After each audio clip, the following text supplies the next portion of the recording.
We are in the second phase now.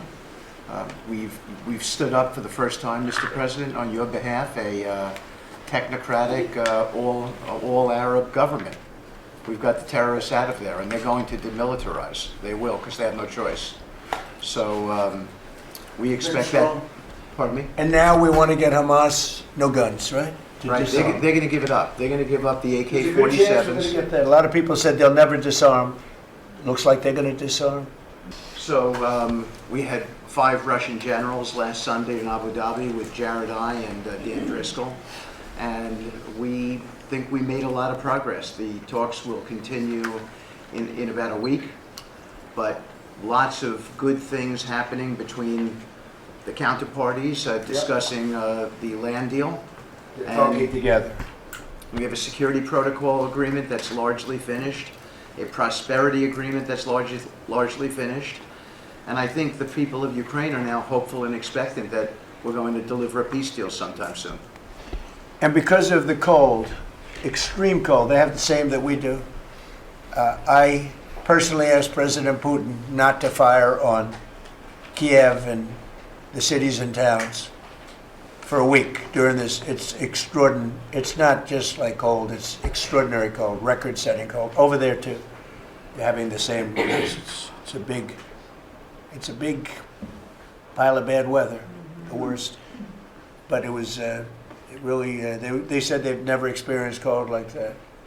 And I personally asked President Putin not to fire into Kyiv and the various towns for a week, and he agreed to do that. And I have to tell you, it was very nice. A lot of people said, don't waste the coal, you're not going to get that, and he did it, and we're very happy that they did it. That's correct. Because on top of everything else, that's not what they need, is missiles coming into their towns and cities. So I just thought I should say it. I thought it was a very good thing, and Ukraine was almost, they didn't believe it, but they were very happy about it, because they are struggling badly. I think it shows, Mr. President, how you provide an overarching sort of presence in these negotiations. The Ukrainians never thought it could happen. The Russians are doing things maybe that people wouldn't give them the credit for doing, and I think it always comes down to your indomitable spirit. The last time we had a press conference, it lasted for 3 hours, and some people said he closed his eyes.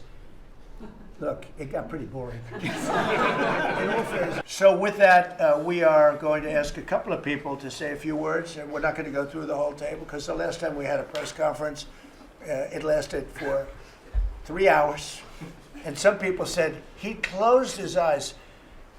Look, it got pretty boring. In all fairness, I love these people. But there's a lot of people. It was a little bit on the boring side. But I didn't sleep. I just closed them because I wanted to get the hell out of here. Some of them, I didn't sleep. I don't sleep much. But you know, it's funny. Some of them got me in a blink. You know, when you go like. And they took me as at the one statistic yesterday that Scott told me is that for the first time ever, tell them about the steel in Japan, that we are now making more steel. Go ahead, please.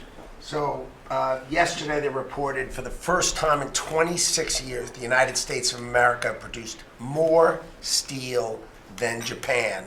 And that is entirely driven by your tariffs.